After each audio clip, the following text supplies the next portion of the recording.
praises of his people. If we would just take the next couple of minutes and just stand, if you can. If you can't stand, sit. But let's just take the next couple of minutes and begin to praise him. Let's take the next couple of minutes and tell him how wonderful he is, how thankful we are. You know what, when we begin to break through that barrier, when we begin to, we can't do anything today here without his presence. But you know what, if we can usher in that presence today, if we can usher in that presence, we can see people healed. We can see people brought in. We can see people saved. We can see people delivered. Let's just worship the Lord for a couple of moments today.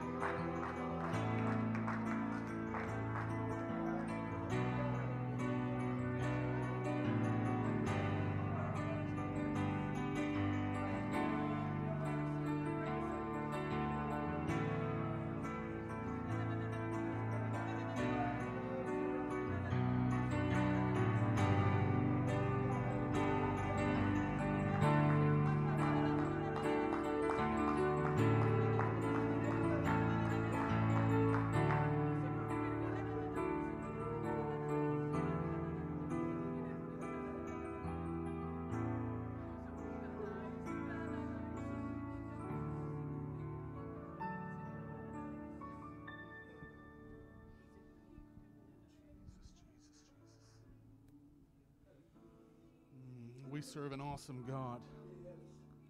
He has been nothing but faithful. You know, any need we have, the Bible says, if you have need, ask. Believe it'll be done, and it will be done. We serve a mighty God that, you know what, sometimes we don't understand the difference between a need and a desire. Sometimes we're asking for things and we wonder why what we're asking for is not happening. Why what we're telling God we need, we're not receiving. But the Bible says, you have not because you ask not. You ask, but you ask amiss. You know what, there are things that we ask for sometimes. Man, I'll tell you, if I had received everything I had asked for when I was younger, especially when I first come into the church, the things that I had asked for, had I received them, my life would be much different and not for the good than it is today. So, you know, sometimes we ask God, please just let this happen. God, do this for me. God, do this. And it's like God saying, you know what, slow down, calm down, take a moment. Let's talk about this. So, you know what, not everything that we ask for do we need. Sometimes it's just a desire that actually would be bad for us in the end.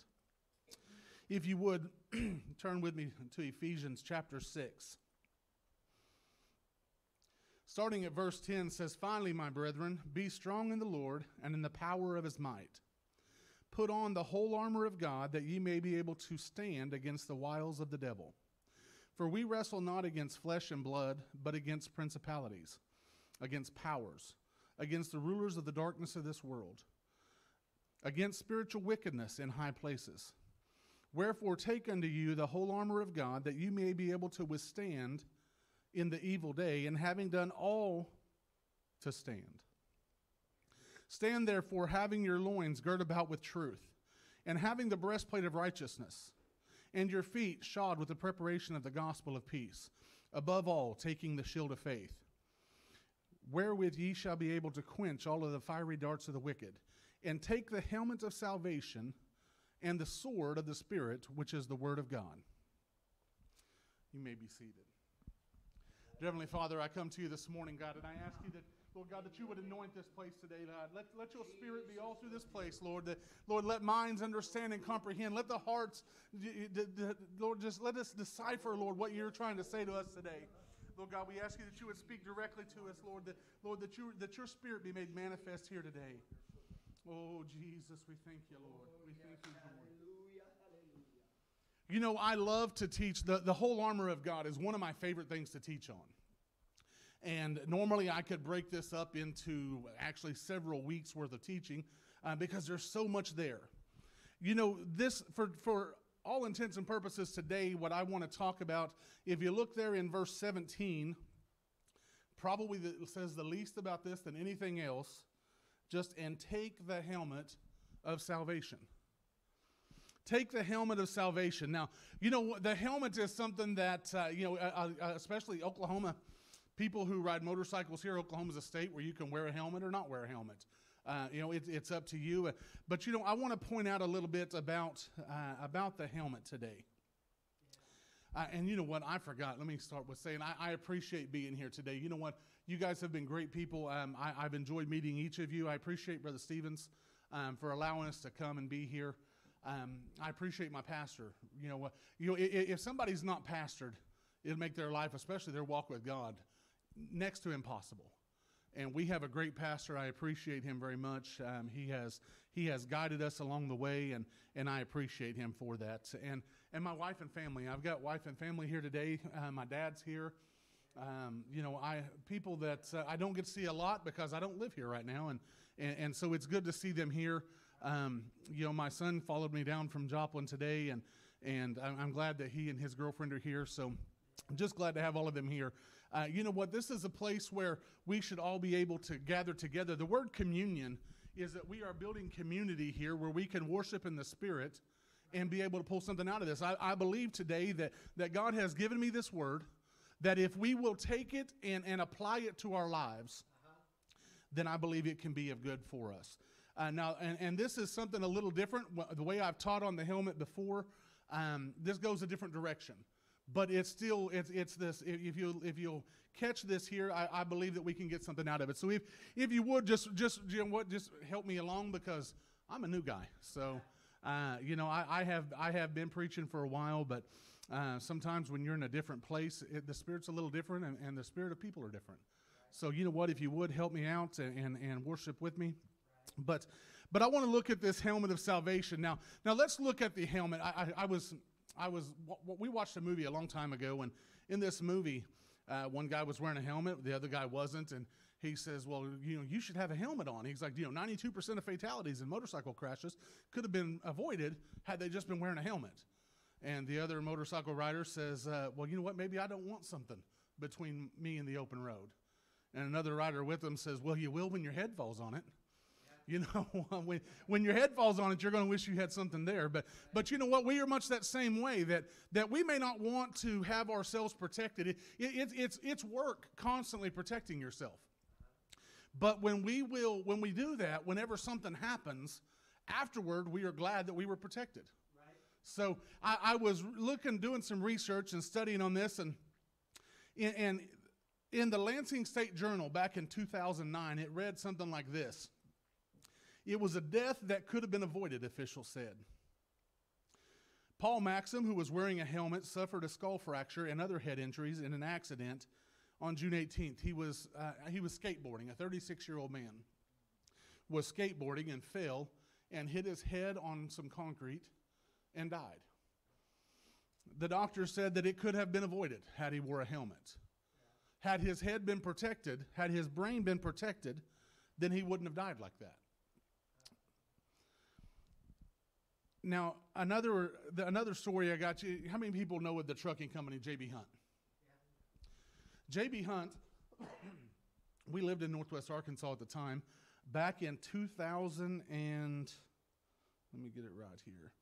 Back in 2006, on December 7th, 2006, the New York Times ran an article, said a man known by the name of Johnny Bryan Hunt, who had dropped out of school in the 6th grade.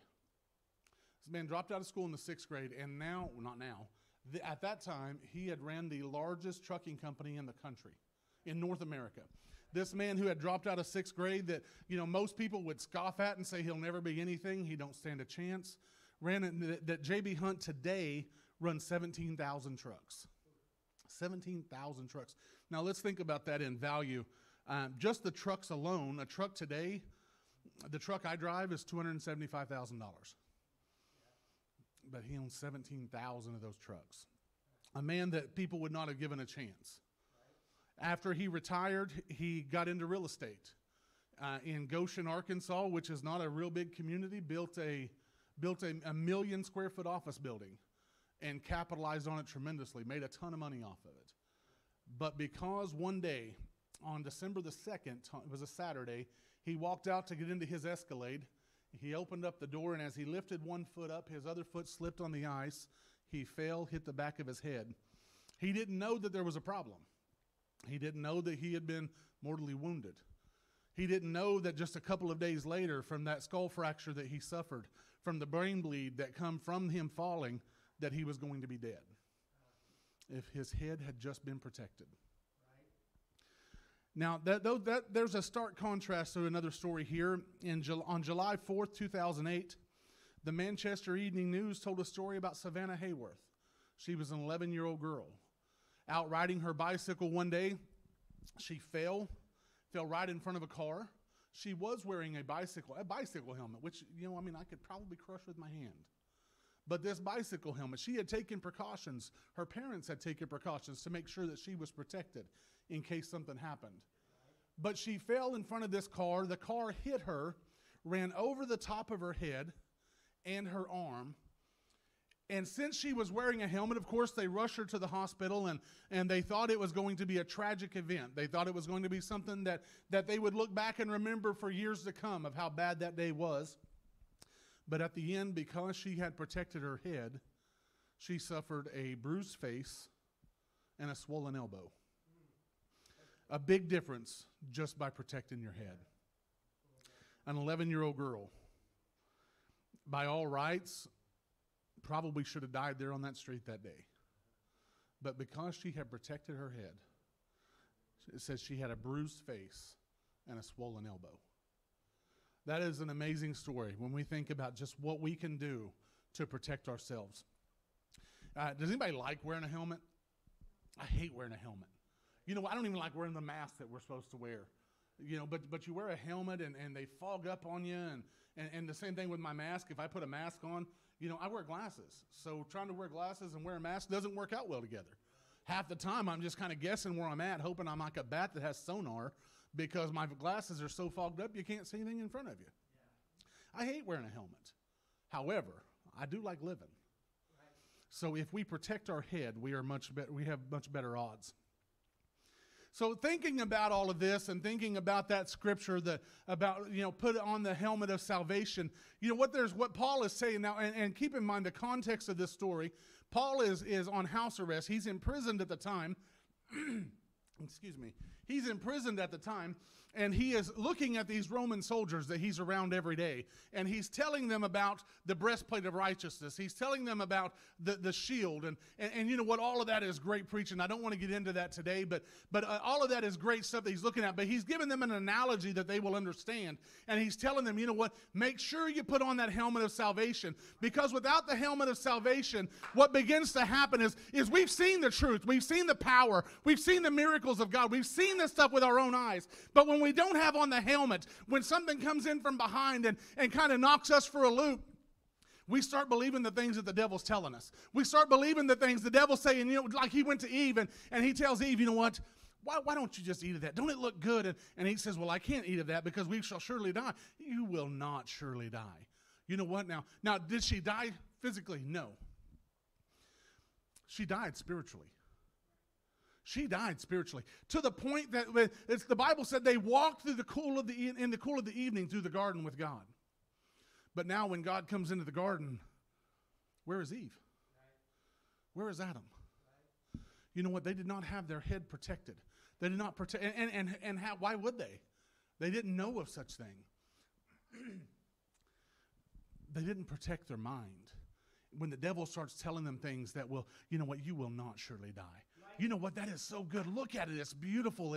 It's good for your stomach. It's good. It's going to make you feel good. You know what? And starts telling us all of the things that we want to hear. Starts telling us all the things that our body desires. You know what? Our flesh is nothing but a lust magnet. Lust of the flesh, lust of the spirit, lust. You know what? We constantly are looking for something that will make us feel good, that will make the flesh feel good.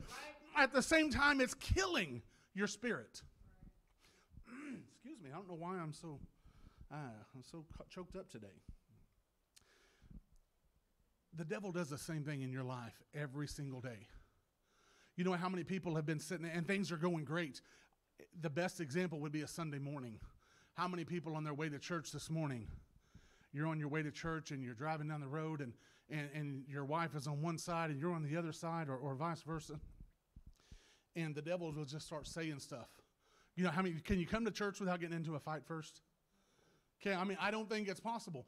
Monday, Tuesday, Wednesday, every other day, you can get up and go about your day with no issues whatsoever. But when it comes on time to come into the house of the Lord and to get into the Spirit and to be able to come into His gates with thanksgiving and to enter into His courts with praise, it makes it difficult for us to do it, because instead of being able to walk in and just say, oh God, I'm so thankful to be in your presence. God, I'm so thankful for all of the things that you've done. God, I'm so thankful for all of this. Instead, what we're thinking about is, I can't believe she said that to me on the way to church. I can't believe that the stuff that's going on. I can't believe this stuff that is just holding me back. You know what? The Bible talks about the stocks and bonds that hold us down, and we can't raise our hands and praise God because we've got too much stuff, too much junk, too many weights that are holding us back.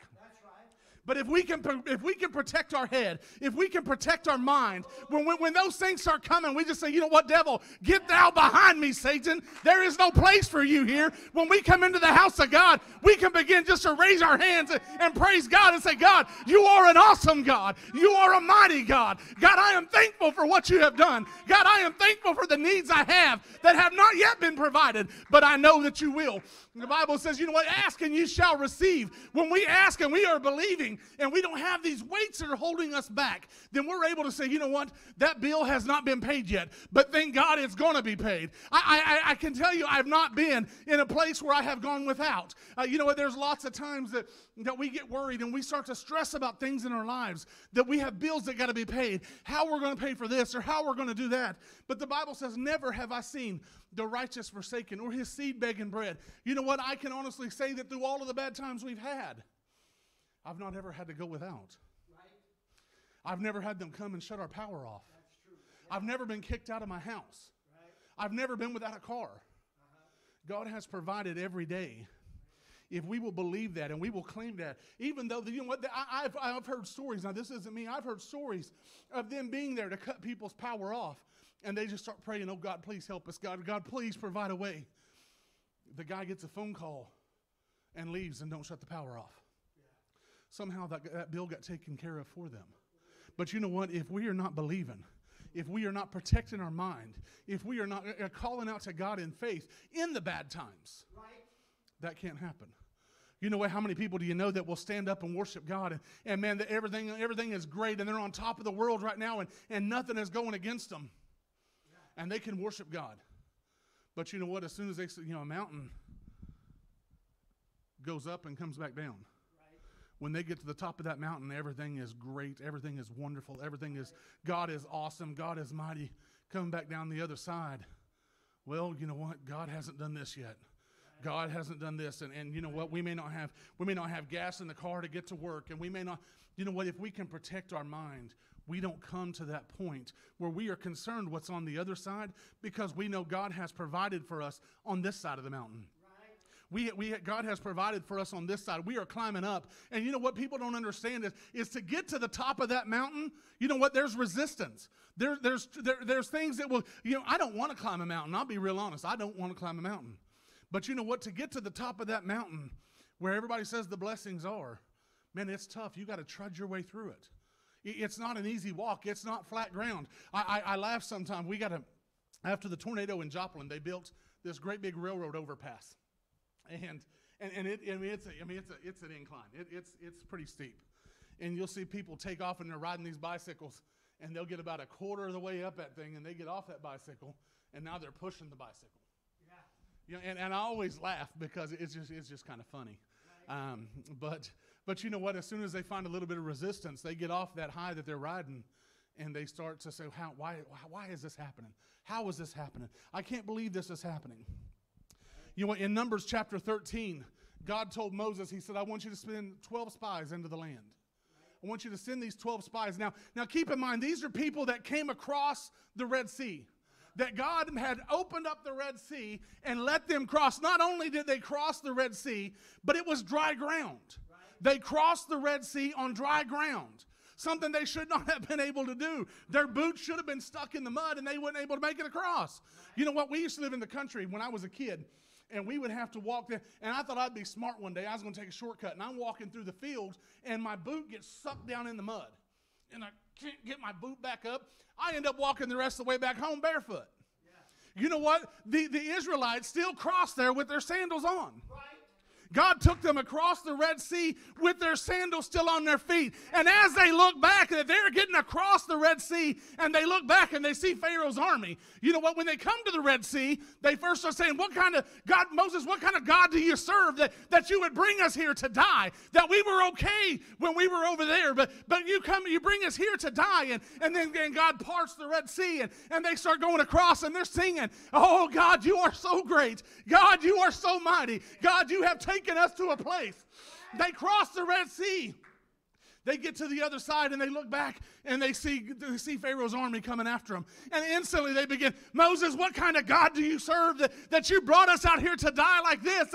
And then the Red Sea closes up, and they begin to praise God for his mighty actions. They begin to tell God how wonderful he is and how grateful they are that he's taking care of them.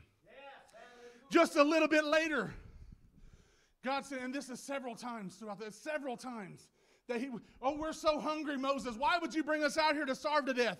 And God gives them food. Oh, we're so thankful for the food. But you know what? We're sick of manna. We want something better. God gives them, nothing that God did was good enough for them. And every time they would begin to turn back and say, you know what kind of God do you serve that he would allow this to happen? You know what? It's kind of a funny thing that we can tell God how blessed we are. We can tell everybody else how blessed we are with what we have. Oh, yeah. We still have those same things that we were blessed with when we're telling our neighbors how it's no good at all. The things that were a blessing today because we were going without, now we've got it, and we just become so desensitized to the blessings of God. We become so habituated to the things that God has given us that now it's no longer a blessing.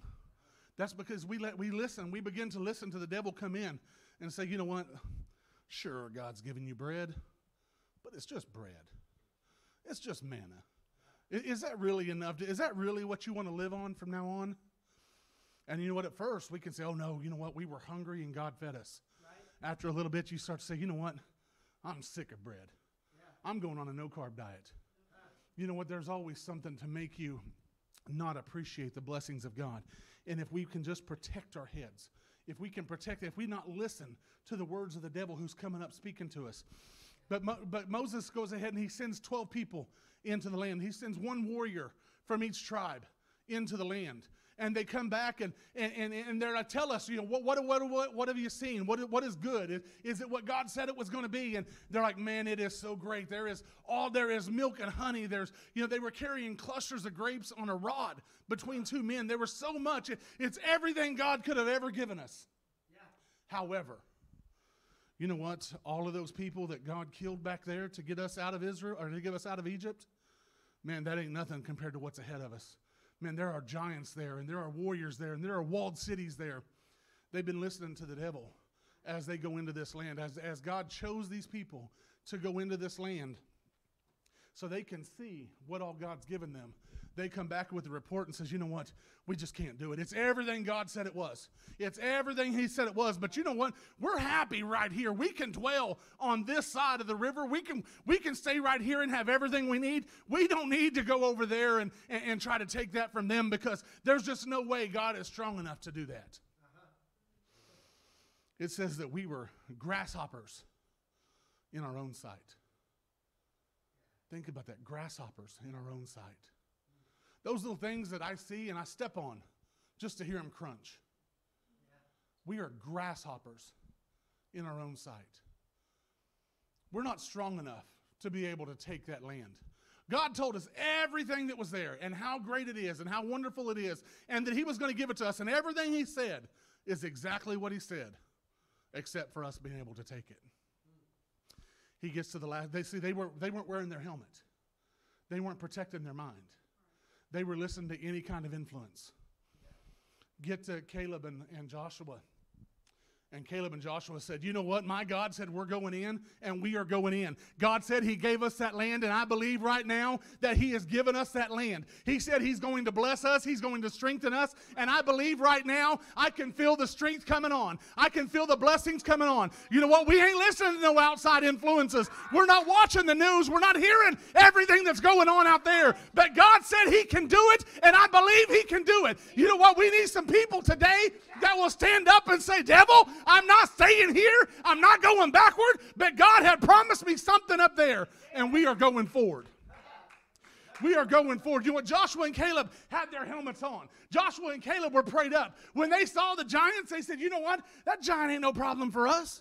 That giant ain't, you know what? They saw the walled city. That walled city don't mean anything to us. You know what that means? That means God has already fortified it for us. He gave us a place that they have strengthened for us. And when we go there, we'll be safe. We're going to take it because God said we would. You know what? There are things, and I believe I'm going to say this in the spirit right now. I can feel this. There are people here right now that have heard a promise from God, that have been told that God is going to do something for you, that God has already set aside and prepared this for you. But right now you're saying to yourself, it can't happen. It's not possible. There's no way. You know what? You need to put your helmet on and quit listening to the devil. There's somebody right here has power right now to do something major in somebody else's life, to change the ministry of this church, to change this city. Somebody here has heard a word from God that they are not listening to the word of God, but instead they are listening to the devil.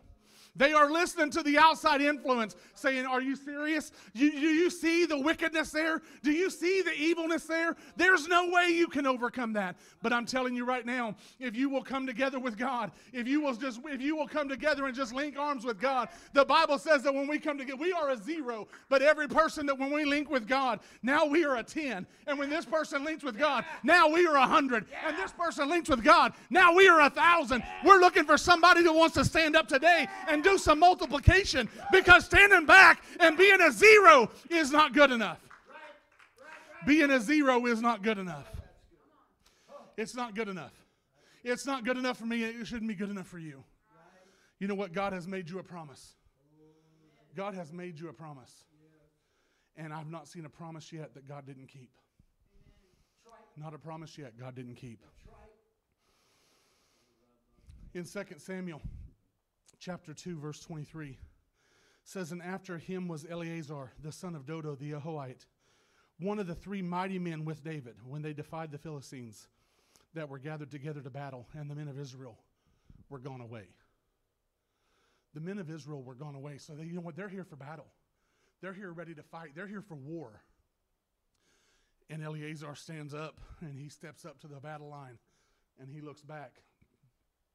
And all of the army that he came with, all of the men of Israel that he came with to take what God had given them, he's looking back and they're all gone. It says they've gone away. They left them. You know what, do you ever feel like that? That maybe you got into something that you had planned on somebody being there to help you with, and you look back and they're gone? They're gone. Mighty men. We're talking warriors. We're gone.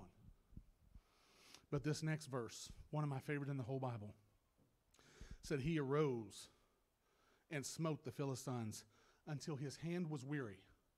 Now, you know, I'm sure everybody here can relate to that, right? We stand up and we start fighting, and we fight so much that we're just tired. You can't hold on to the sword anymore. You can't hold on to the club. You can't hold on to whatever anymore. You're just tired. You're weary. But it says, until his hand was weary, and his hand clave unto the sword. His hand clave unto the sword. His hand literally become one with the sword. He couldn't put it down. It's almost like the skin had grafted around it to where he could not put the sword down. And you know what, when we think of that in a spiritual context, you know, we are holding our Bible and we're going out into this world and we are just swinging and we are fighting everywhere we go until we get so tired we just can't do it anymore. And when we try to give up, we have been faithful long enough that God said, you know what, I'm not letting you give up. I'm not letting you stop here. But instead, now the sword has become one with you. You are able to stand up. You are able to go into battle. You are able to fight. And you are able to slay your enemies. Because the sword, the word has become one with your hand. You know what? If we can quit listening to the devil, if we can quit listening to all the things that he tells us he wants to do to us, if we can quit listening to all the things that he says this church is going to fail, the word will become one. The word will become one. And what's the word? What's the Bible say about the word? Sharper than a two-edged sword. There is nothing that can come against us if we will quit listening to the devil. You know what? When they were marching around the city of Jericho, they told him, you don't say a word until we tell you to shout. You march around this city for 6 days and don't say a single word, because they knew if people were talking, it would start that, you know what, somebody is scared. Somebody don't think this is going to happen. Somebody don't think that we're going to take this city. So he said, don't say a word. Don't you open your mouth until I tell you to begin to praise. Don't you open your mouth and begin to spread the lies of the devil. Don't you do it until I tell you right now is time to shout. Right now is time to claim the victory. Right now is time to claim the city. Don't you say a word until it's time to praise God. Because he knew that if people were talking, there would be some doubt there. There would be some people who were listening to the devil. There would be some people that says, you know what, do you see this city? You know, the walls of Jericho were so big. On top of the walls, they would have chariot races. On top of the walls. They were 17 foot thick. Huge walls. I would have been scared to death. But he said, you know what, don't talk. There's a scripture that I apparently did not save. But there's a scripture that says, I think he was telling Jeremiah, let me go and fight your battle for you. If we will stand and we just listen to God and we block out the devil, it doesn't matter everything you see around you. It doesn't matter everything that's going on in the world. It doesn't matter what's going on. Let me fight your battle. I will go and defeat your enemy and will return to you. But if you are listening to the lies of the devil, if you are listening to all the things that could go wrong, if you are believing this stuff, it's going to go wrong. It's going to go wrong.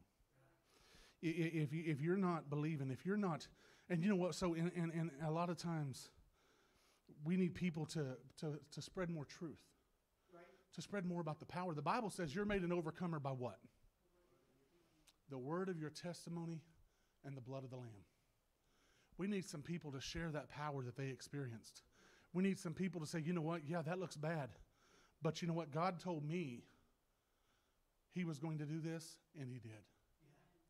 We had there was a young child, a person we went to church with in Tulsa. And she had I believe he was 7 years old, Peter, Sister Darlene. He was supposed to have had surgery, had an infection in the bone. Supposed to have had surgery, and we went to go see him the night before he was supposed to have had surgery. And we went to go see him. We prayed for him. And I told Peter, I said, Peter, you know what? I think God's going to heal you. I think you're going to be fine. You're not going to have surgery. And you know what? That sounds crazy, me trying to give a kid encouragement that just there's no possible way that could happen. But the next morning when we called to check on him, or they called us to tell us what was going on, Peter did not have surgery. Glory. Peter was healed. Yeah. Never had to have surgery. His bone infection that they said would have to go all the way through the leg, all the way through the tissue, all the way through the muscle, all was gone. They were going to have to drill all that out and cut into the bone to remove this infection. Huh. The next morning it was gone. Oh, there was no surgery. Thank you, Jesus. Sister Hancock showed us a picture one time. She had I believe it was a great niece.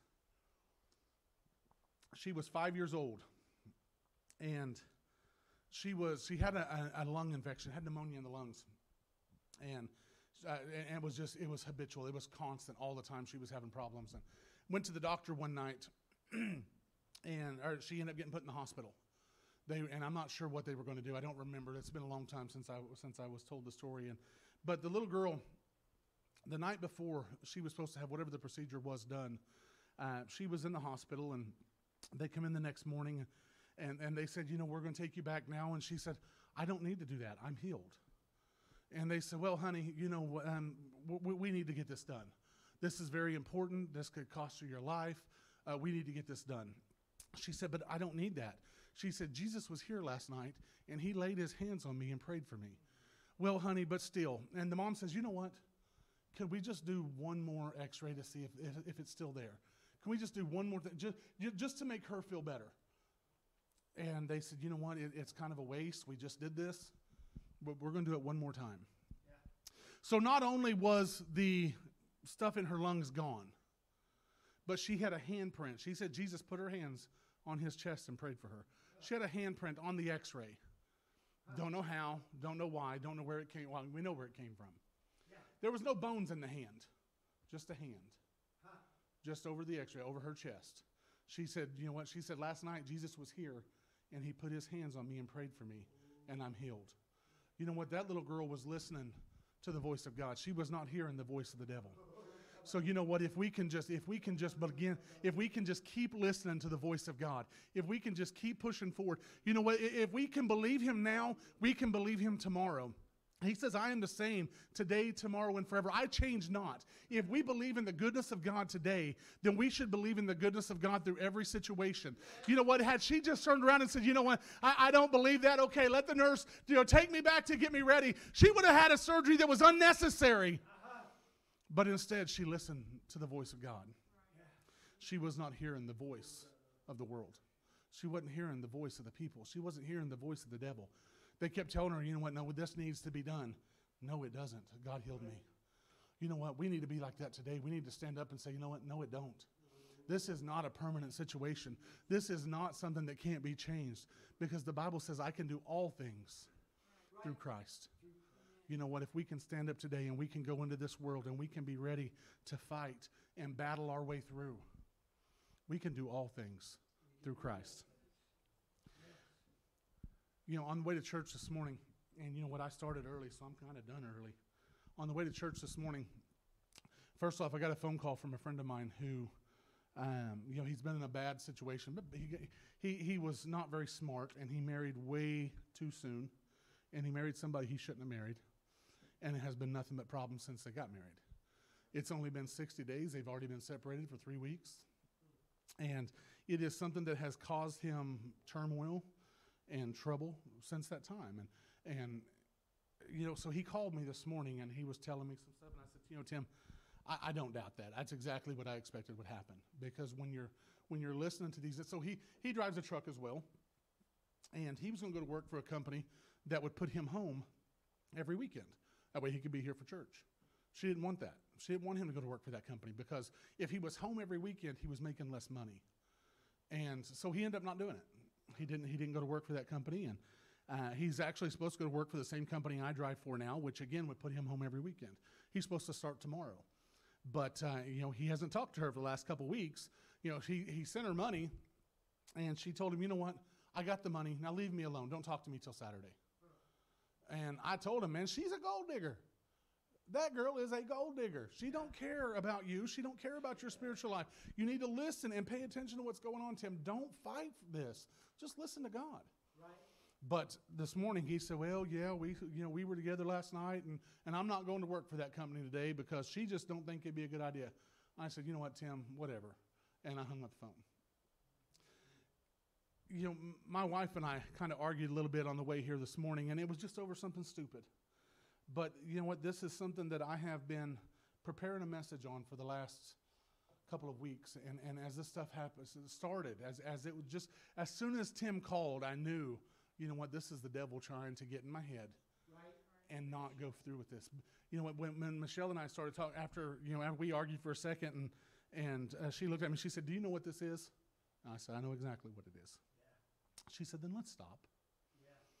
You know what? Sometimes when you know what's going on, you know God has made you a promise. God has promised to do something for you. And things in the world are going the other way, and we are just not hearing what God is saying anymore. We just need to stand back and say, you know what?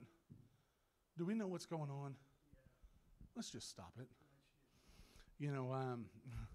There's a video on YouTube I watched when I was in college, and my degree's in psychology.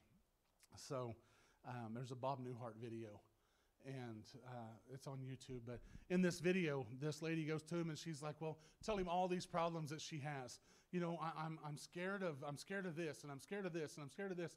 And he said, so his He's like, okay, this is an easy fix. I'm just going to say this, and I just want you to do exactly what I say. She said, okay, whatever it takes. He says, okay, are you ready? And she said, okay, and she's reaching for pen and paper. She's like, do I need to write this down? No, you don't need to write it down. Just do what I say. Oh, okay, well let me record it. No, you don't need to do that. Just do what I say. And she's like, okay. He's like, just listen. So she's listening very intently, and he kind of raises forward in his chair a little bit. He says, stop it. Yeah. She said, stop what? Stop everything. Stop being scared. Right. Stop doing things you're not supposed to do. Right. Stop getting into these relationships. Right. You know what? That's the way we need to be. Every time the devil begins to talk to us, we just need to say, stop it. Stop. Because I'm not going any further. Right. We have come too far to go back. We have come too far to go back. You know what? I have lived my life in the church for the last 20 years. I have come too far at this point to say it would be worth going back. You know what? We have lived our lives and so much that we have sacrificed, so much we've gone through, and we've lived our life to this point to say, you know what? We believe in what we believe in. For us to listen to the world and turn around and go back would just be silly. I was going to preach one time in Baxter Springs, Kansas. We lived in Rogers, Arkansas, and in the same way this morning, I hate being late. And if I'm more than an hour not early, then I'm late. So at 9:05, I was telling Michelle, we should already be there. Why is this taking so long? But we were coming, so we had church in Rogers that ended, supposed to end about 12. We were going to Baxter Springs, Kansas to go preach, and we waited till church was out there and was driving up, and typically it would only take about an hour and 20, hour and 30 minutes to get there. And but we get about, I don't know, half hour outside of Joplin, coming up 71 before they got Interstate 49 done, and we were coming up, and traffic was just terrible. There was an accident up the road, and you know, I was like, come on, we got to go. I cannot walk into church late. I will not be late if I go in there. I'm not walking in there with everybody turning around and look at me because I came in late. We're not going to do that. We've got to get through this mess. And it wasn't moving. It was creeping. So we get up a little ways, and now it's about 10 minutes till 2 o'clock, time for church to be starting. And you know, finally we got through the traffic. Michelle says, well, are we going back? And I said, we've come too far to turn around now. You know, we've come too far to turn around now. We've come too far. There's a lady in our church that has lived for God, has not missed a church service. What'd she tell us? 73 years? Has not missed a church service in 73 years. You know what? Her health is failing every day. She gets worse and worse. She still is able to get up and come to church. She had to give up the keys to her car because she was afraid she couldn't drive anymore. And the devil is telling her every day, you know what? This is the end for you. It's over for you. You might as well just give it up. You might as well just stay home. You might as well just quit listening to God. You might as well just quit going to church. You might as well quit. You might as well quit. You might as well quit. But you know what? Every day she gets up and she comes to church. Sunday morning, Sunday night, Wednesday night, she's there. She does not miss a service. We have come too far to give in now. We've come too far to give in now. Our reward is greater than what we are going to obtain is greater than what we would gain on this earth. Right. You know, if you're to a point where you don't think you're going to make it anyway, it doesn't matter. It wouldn't matter if they gave you $2 billion. If you only live another 3 days, what good would that do? Right. What we have here is not good enough to turn back and go back. Right. We need to quit listening to the influences of the world. We need to quit listening to the devil talk to us. I told you when I was here a couple weeks ago, this lady telling her pastor, but pastor, the devil keeps telling me. He says, then quit talking to him. Right. If the devil's telling you stuff that's holding you back and tearing you down and making you not believe, quit talking to the devil. Just quit talking. Just stop it. Yeah. Just stop it. You know, we have so many things. You know what? Right there's my scripture that I was looking for a while ago. I said I couldn't find. Exodus 14, verse 13 says, and Moses said to the people, fear ye not, stand still, and see the salvation of the Lord, which he will show you today. For the Egyptians whom you've seen today, ye shall see them again no more, forever. No more. Verse 14 says, the Lord shall fight for you, and ye just hold your peace. Right. Whatever battle you're going through today, let the Lord fight that battle. Right. Let the Lord fight that. You know what? We can't do it on our own. We can't do it by ourselves. So if somebody's going to lose, I'd rather it be the devil than us. Let the Lord fight that battle for you. If you would stand with me this morning. You know, we are here for such a time as this. And I believe this morning that we have, I believe everybody here has heard a promise. I believe everybody here has heard the Lord tell them they're going to do something for them. You know what? We may not understand it. We may not even believe it. But we've received a promise this morning. And you know what? The Bible says He is not slack concerning His promises. If you've got a promise this morning, if you've got something that the Lord told you He was going to take care of, and you haven't seen that come to pass yet, if you've got something you're believing in that you really feel that God spoke to you and told you, you know what, I'm going to do that for you, and it hasn't come to pass yet, quit listening to the devil.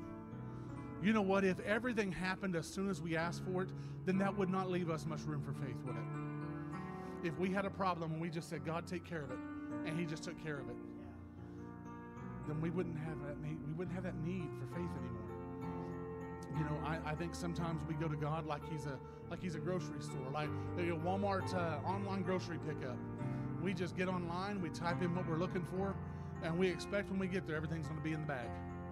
And then when we get there, you know what? You go pick up your produce, and maybe your apples are soft or your bananas are brown, and we get upset because that's not what we were expecting. If I'd have went to the store and done it, I'd have got yellow bananas, or ones that are just slightly still green, so they're going to be yellow longer. But you know what? When you are expecting something like that, when you're expecting everything to be done for you, when you're expecting everything just to be handed over, and you not do anything for it, you not be faithful to God, you not do it, what do we expect to receive? But if you're here this morning and you have that promise, you have that desire, you have that need, you know what, if you would, just join us this morning in prayer. Just you know what, just ask God to renew in your mind, to renew that strength that He's given you, renew that power that we've been given, renew that energy that keeps us going, renew that desire to see something better, that desire to see something greater. Because He's made you a promise. He has made you a promise. And the only thing that's going to stop you from receiving that promise, the only thing that's going to stop you from doing the things that He's told you you're going to do, is you. If we begin listening to the devil and we let him tell us, if we let him tell us that's as far as you're going, you've done all you're going to do, you will accomplish no more, we are allowing ourselves to stop ourselves. You know, there's a little quote on the net in the bathroom that says, God told me to love my enemy, so I started loving myself. You know what? Sometimes that's our biggest enemy, is ourselves. We'll listen to what the devil has to say instead of listening to what God has to say. You should be able to tell the difference. You should know the difference. God speaks life. The devil speaks death. If you're here this morning, let's just take a couple of moments and thank God for all that He's done for us. Thank God for all He's done for us and all that we know He's going to continue to do. He is a mighty God. He's an awesome God. Just like He told them they were going to take the city of Jericho, they took the city of Jericho. If you would, you know what, if we were just to metaphorically start marching this city this morning, just start marching around saying, God, I am marching to victory. I am standing firm for my victory. I'm not going back. I'm not turning back. I'm not giving up. I'm not believing the devil. I'm not believing the world. You'll have your victory.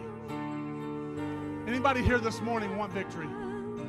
Anybody here this morning want victory? You know what? If you're looking for victory this morning, begin to clap your hands. Begin to shout out to Him. Begin to praise His name, because that's the way victory comes. That's the way victory is received by us. When we begin to worship God through all of the negative things in this world, when we begin to tell Him how wonderful He is, how mighty He is, how great He is, that's where we begin to receive victory. That's when we begin to win the battle.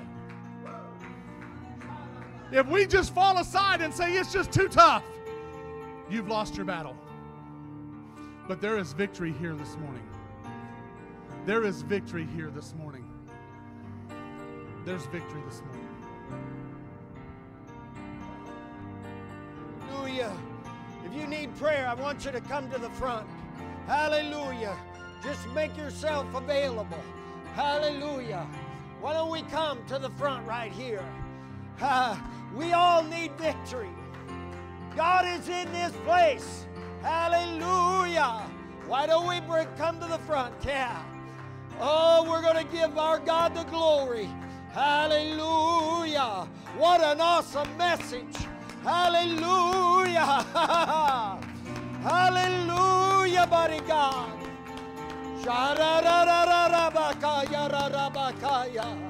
Hallelujah, hallelujah, hallelujah. My God.